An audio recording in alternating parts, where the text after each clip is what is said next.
My Hero Academia has become one of my favourite properties ever. Heck, if you've watched my channel, you'd know I like the manga, as I used to represent myself with Yoshindo panels for a while. Panels, not screenshots from the anime. I don't like the anime very much anymore. I think it's not very good. That or I'm just biased towards season 1 and 2. I know nothing about production, but I believe they're shoveling more and more money into the movies, which is fair enough, because they're more profitable than the anime. But that's not the point. We now have 3 My Hero Academia movies, with a live action one in the way, and before everything gets too complicated, I want to rank these movies because I believe that they're each good. However, they vary in quality to the point where I vastly prefer one to another. Not to mention, there's only 3, so I can go relatively in depth with my thoughts and opinions and really get involved in these movies again, because I haven't watched 2 heroes in 3 years. It's been that long? Anyway, number 3, worst. I had a tough time placing this movie right here, because it's so recent, but I can tell you right now that My Hero Academia World Heroes Mission just isn't as good of a movie as the other ones. Now, each of these movies are pretty similar in quality, like, just because this one's last doesn't mean it's bad. I still had a good time watching it, and it was more MHA content than I was craving that wasn't bad, or drenched in flashbacks, but anyway.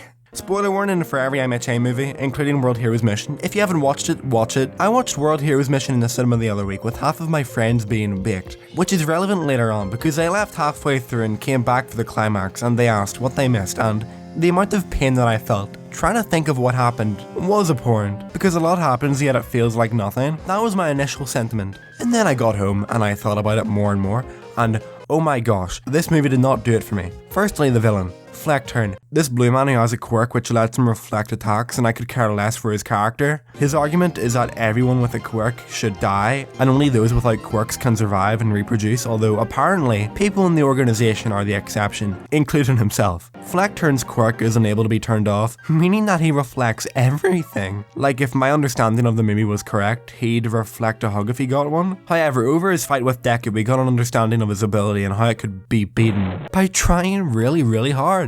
And then eventually his ability to reflect becomes weaker, turning off by the end of the movie. So it turns out Fleckturn never tried to control his quirk, he just gave up and blamed it on the world around him, therefore justifying eradicating billions of people in a really morbid fashion. His cause wasn't even logical, nor was it even unique. The quirk doomsday theory was already apparent in the story and was already highlighted by Overhaul and Dr. Garaki. I was going to apologise for spoiling the manga, but I forgot that the anime has already gotten to that point.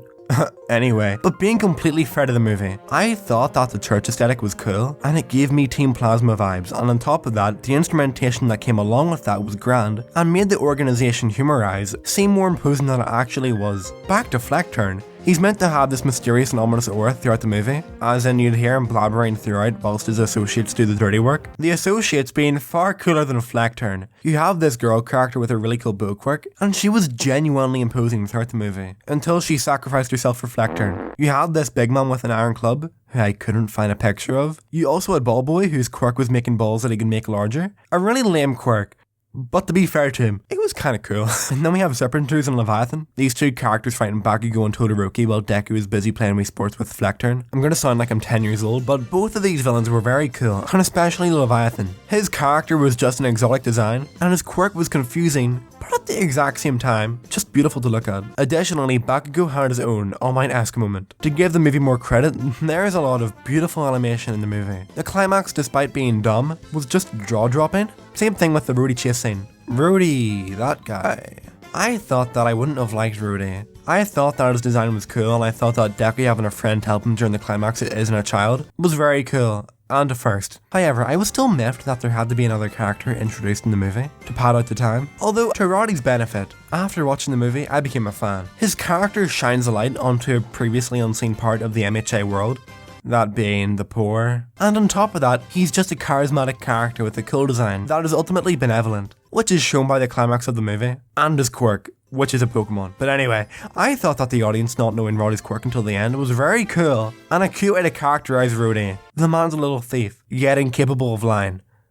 It's cute. During the promotion, Deku, Bakugo and Todoroki had these really cool costumes that I expected to have a larger role in the movie, but it didn't. They appeared for one scene and never used again. In my opinion, the inclusion of other countries didn't do it for me either. I get that they were trying to be like, wow, This could end the world potentially. But the other countries got little to no screen time in comparison to whatever Deku and Rudy were doing, which at that point I'd rather prefer them just not include other countries at all. But if that happened, they would have to cram the rest of Class 1A into the main plot, which no one wanted. Thing is, like, they made a big intro including every character in their respective team in a little cool sequence. Like, it was cool, but I genuinely don't care about whatever Coda is doing. I hate that they feel they have to include the rest of 1A. Because they don't. They were only there to make the scale appear larger, which will be a larger problem down the line. And then the final attack ended up being United States of the World Smash. What?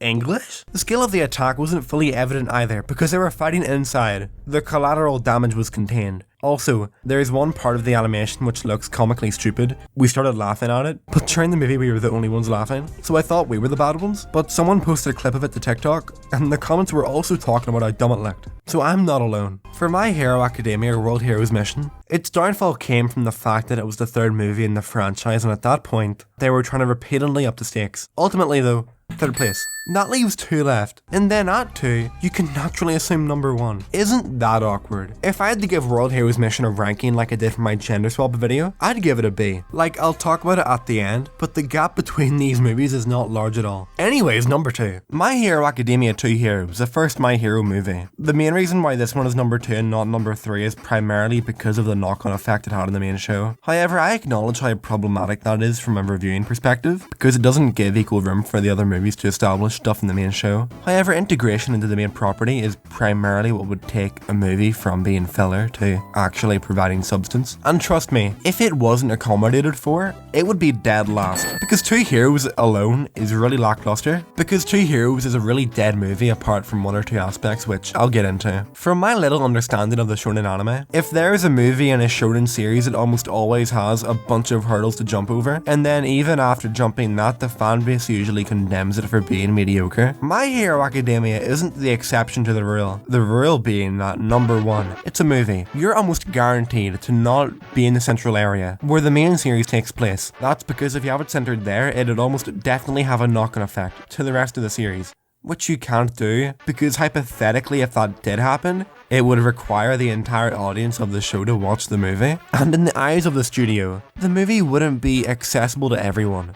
I mean, it kinda is, but corporations aren't meant to know about that. Number 2, power scaling in these movies is also kinda jank, because you need to have an imposing enemy to actually challenge the main cast, and then you need a stronger finishing blow to make the main cast look strong. This will be a big problem that future MHA movies have, and I'll expand upon it later on, because it doesn't affect 2 Heroes at all. The conflict is resolved in a very natural, albeit foreshadowy way. With that being said, My Hero Academia is a movie which fills in the blanks in the main story, while at the exact same time leaving more holes to be filled in the future, which as of now are being filled. Which makes me appreciate 2 Heroes more than I otherwise would. And if you include the chapter that coincided with the movie, it also gives insight into Nanashimura, all of which being really important for the main series. However, if you were to adopt a pessimistic tone, you don't need them. Like, I reckon you can watch all of MHA apart from the movies and you'd be pretty glued in. They're not a must watch. They just supplement the world and provide world building, as they should. 2 Heroes abides by the 2 rules I mentioned earlier on, as it had to be a foundation for what an MHA movie could be,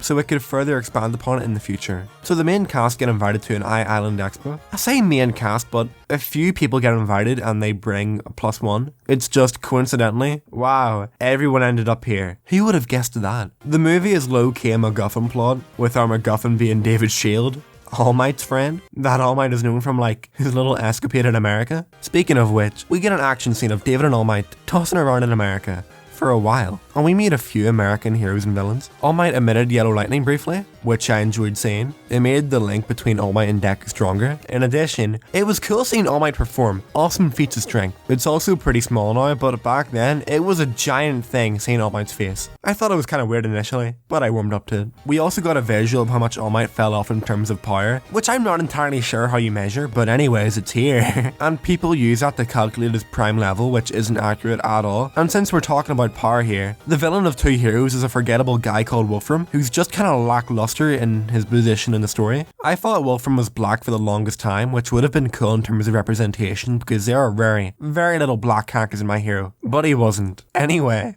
Wolfram's quirks are metal manipulation and B-Tech muscular.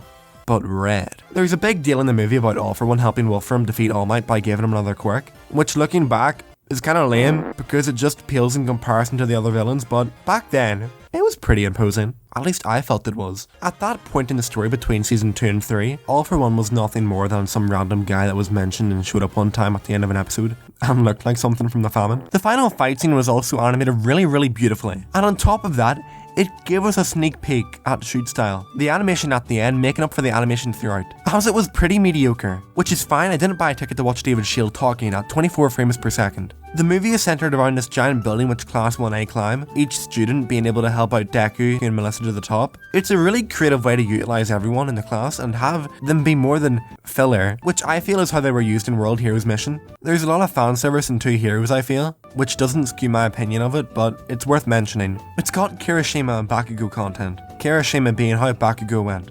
Actually, they share a hotel room together and everything. If you like shipping fictional 15-year-olds, go for it. However, I'm more for the... I'm kidding, I'm trolling, I don't mean that. But the people on Twitter do. My Hero Academia 2 Heroes is a good movie, albeit sort of generic, with the main redeeming factors being the significant world building and blasting Pandora's box open in terms of All Might backstory, in addition to giving us a realistic climax that could have happened in the main show. My Hero Academia 2 Heroes, second place.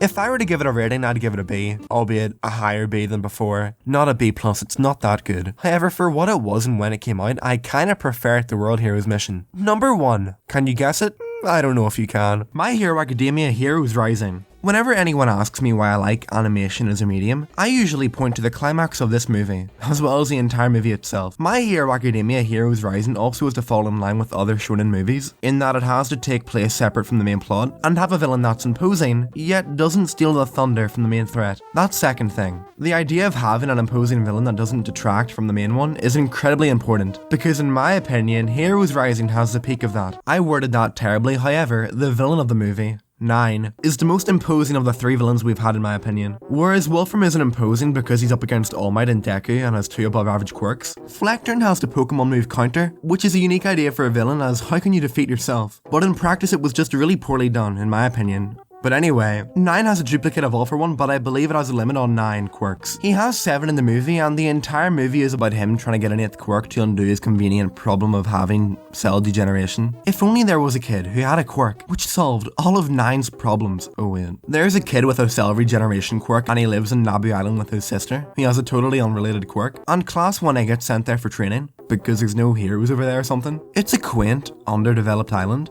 and it's a good change from the main anime. The island lacking heroes also plays to its benefit because you don't have an immediate failsafe, and you can't easily call for one because it's underdeveloped. Plus, not to mention, it's also far away from Japan too, so like, they'd have to get a plane over, which wouldn't be fast enough anyway. This all coming together to tell you that you've got Class 1A versus 9 and his crew without any heroes involved, which is really cool. And 9's crew is also really interesting too. However, to knock it down a bit, I prefer the designs in World Heroes Mission. They just feel more distinguished to me. However, despite that, the designs in Heroes Rising are just really cool as well. You have this guy with a mummy quirk, you've got this woman with hair that can be used in a lot of creative ways, like firing, a shield. It's just versatile. And then after her, you have this guy called Chimera, who is the only villain in the movie I could remember without typing his name up, because his quirk is comically powerful. He's stronger than half of the villains in the main show, and it was really interesting and intriguing to watch 4 of Class 1A try to fight him. I'd put money on him beating Deku at the time when the movie came out. Like, good money. Anyway, these villains are imposing. Their entrance is them coming to the dock and causing havoc, and then before that they terrorize a city. And the villains here cause more problems for the main cast than the villains in World Heroes Mission. 9 and Co are fighting teenagers without aid from qualified heroes, which heightens tension as Endeavor or other powerful heroes are really far away.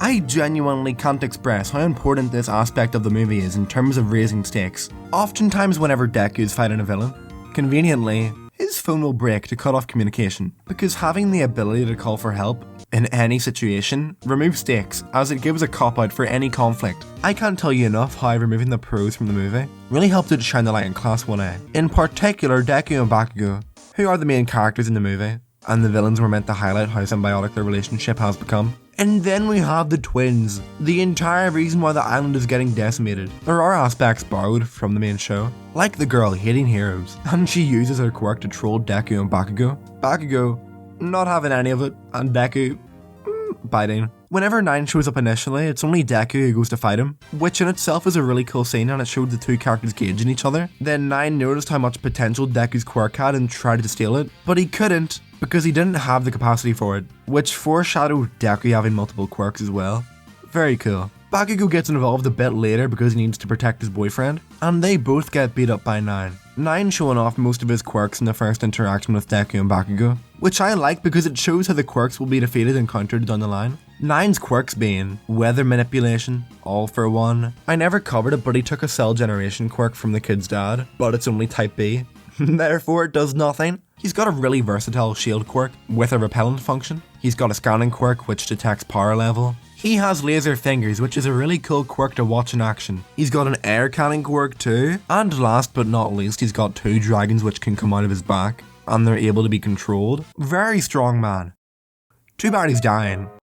Yeah, 9's drawback to himself is that he's ill and his cells are constantly decaying, so the more he uses his power, the more decrepit he becomes. His body effectively being powered by these tubes or whatever. The origins of 9 had its own little chapter in the manga. He was basically a prototype for Shigaraki, which is really cool foreshadowing. Speaking of which, the beginning of the movie had a really cool interaction between Endeavor and Dabi, showing that Dabi's flames are stronger, however Endeavor's technique just annihilates Dabi. It kinda hints towards them being related, but I wouldn't know anything about that. Endeavor has a casual cameo in the movie, along with every other hero, Barhawks, who will occasionally show up, albeit in Japan, being like, yeah, I'm coming.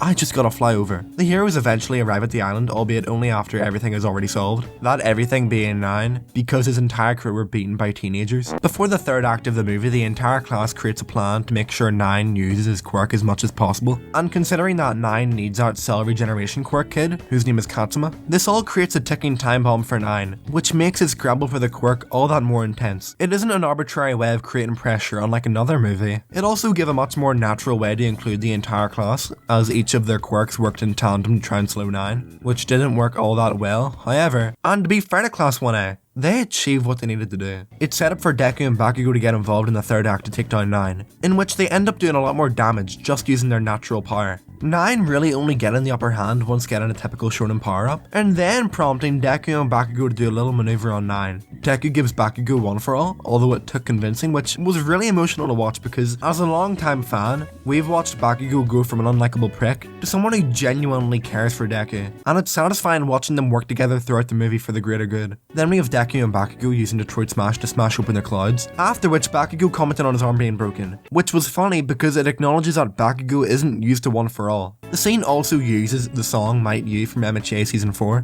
which works better here than it did in Season 4 in my opinion, because the entire climax of the movie was bittersweet, as you got to see 2 people with one for all working together, all the while being animated beautifully. However, if you're a fan of the show, you watched All Might after he gave up his power gradually deteriorate to being quirkless again, so you feel for Deku but you can't help but just be in awe of the visuals. Also, you got to watch One for All power up explosion to being comically overpowered, like he'd melt rock and then hurl it towards 9, and then at the exact same time, Deku's just maneuvering in the air majestically, kicking everything 9 is giving to him. I was teary-eyed when watching it for the first time, because you had Might You play in the background, which made it far more emotional than it would have been otherwise if it had You Say Run. And then you had Deku's final smash, which was reminiscent of All Might's last smash, and then 9 got destroyed by Bakugo's something. The end of the movie is Deku and Bakugo waking up to All Might being like, Midoriya my boy, you passed out, which stopped the One for All transfer, which is a dumb cop-out, but I don't mind it, because I knew in the back of my head that Bakugo having One for All was a temporary thing, because at the end of the day, it is a movie. You have everything going against it for it to make that drastic of a change. The movie ends and we get a really cool credit song. I watched a really cool AMV of it,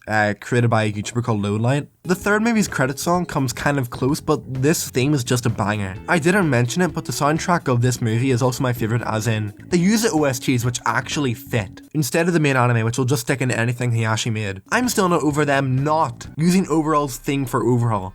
Whose decision was that? In Heroes Rising, they used the OST Izuku and Kachan during the scene where Deku is fighting 9 and Bakugo is fighting the mummy guy, and whenever the music changes leitmotifs, the scene swaps back and forth from Deku to Bakugo. It's really cool, and if you watch the movie again, you might notice it. You're welcome. Heroes Rising, first place. I'd also give it an A. I feel that they handled the power ceiling really well, and they can't have an ending more epic than that one. Hence why we got World Heroes Mission after. For MHA movies in the future, I think they could easily make movies based on All for One and All Might. Like, make a movie on Nana Shimura, the other One for All users, create an entirely new character, and craft the movie around them. Allegedly, there are plans for 10 MHA movies and we've had 3 so far, so having 7 left leaves quite a bit of legroom, you know? I want them to pivot direction next time, and hopefully they will. Every one of these movies are good, I would like to make that clear. Thank you for watching the video to the end, thanks to Patreon for making this video possible. Here's other videos that I've made, and watch my Mario movie video because that video flopped. Anyway, thank you for watching, have a good day, and bye.